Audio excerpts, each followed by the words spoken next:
Okay, well, good morning. My name is Kevin Hogan. I'm Content Director for Tech and Learning. Welcome to Tech and Learning Live. This is a little bit of an experiment of practicing what we preach in terms of using technology in schools. And, you get to experiment on me now. That's okay, right. You're the guinea pig. I'm You're the first guinea pig. Okay, yeah. great.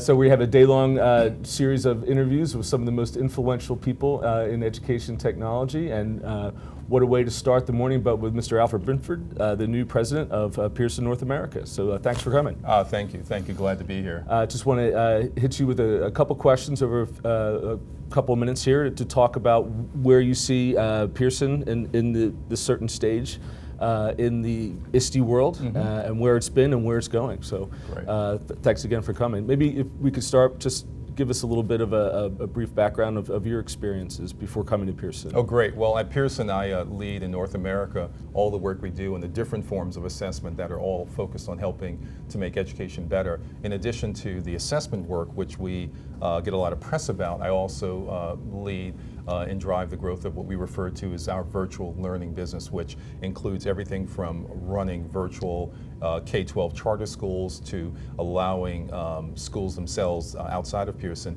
to use our platform, whether it's buying a course. In fact, at the kickoff, Soledad O'Brien talked about this situation where this wonderfully talented young lady who was very good in math, but her school didn't offer calculus, and she had to literally petition to start a calculus class to get what she needed to go to Stanford.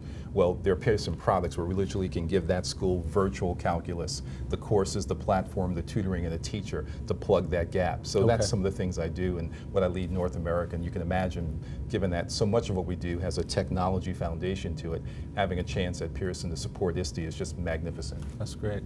Talk a little bit about how data works into that. Walking the show floor yesterday and meeting with the folks at Pearson and others.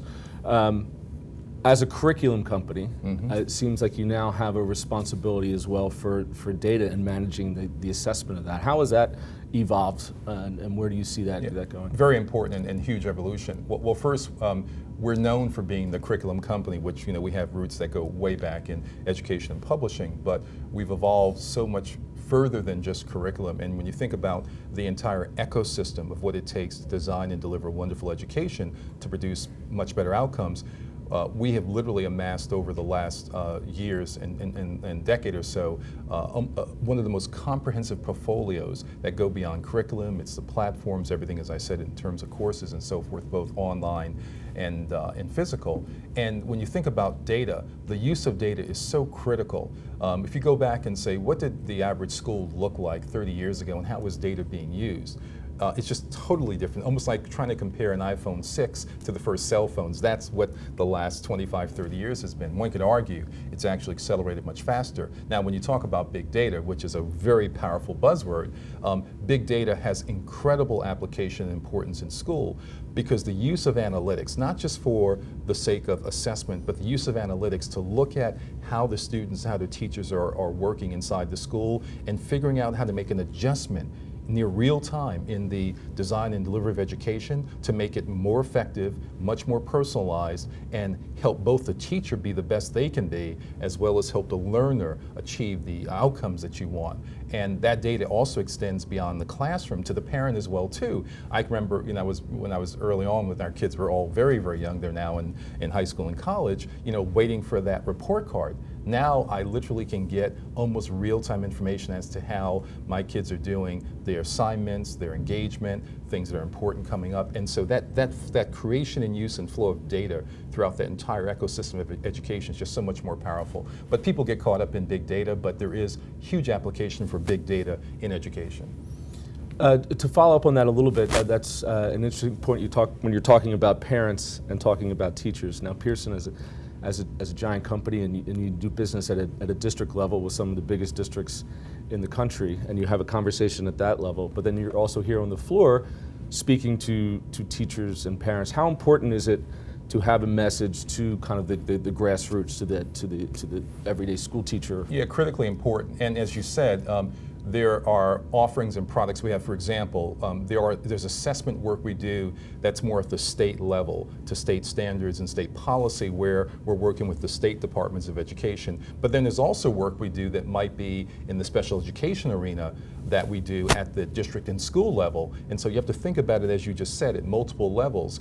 And so the grassroots is so important, because at the end of the day, it's about what will make education go better in the classroom through the teacher on behalf of the student. And that is the absolute focus that we have, no matter where we start. Again, we may be doing a end of year assessment and it's sponsored by the state, but at the end of the day, it's all about making education go better inside the classroom for the student in a highly personalized way. And that's where all your questions really come to the fore. Right. So in the coming year and coming years, where your three priorities with Pearson, and where that our readers should think about? Well, it's really all about, we first start with our mission. We are and want to remain the world's leading education company, and that's great ambition. But the way we make that happen is by creating wonderful products and services to make education better, to make learning better in all forms. And we're very fortunate because of the breadth of the company that we built over the years, and the fact that we can affect, again, as I said earlier, the entire ecosystem at all levels: early childhood education, K-12, higher ed. And when you think about what society needs, and there's so much discussion even at this conference about what it takes to make our students better as it relates to their career in college readiness, that to me is going to require the entire system to go through massive levels of improvement, and we're up for it. That's our mission. We get excited by that. I'm always reminding folks that yes, we are a fairly large company, 40,000 folks around the world. You know, folks get excited about over $8 billion in revenue, but what's really important that I get excited by is the fact that so many folks at Pearson are teachers at the heart. Of the 40,000 people, nearly 15,000 were former teachers, administrators in the classroom, working to make education better. And that aspect of our mission and our ambition and what we are all about echoes in everything we do. Great. Well, Mr. Bindford, thanks for your time. Just Appreciate Alfred, it. thank you so much. Take care.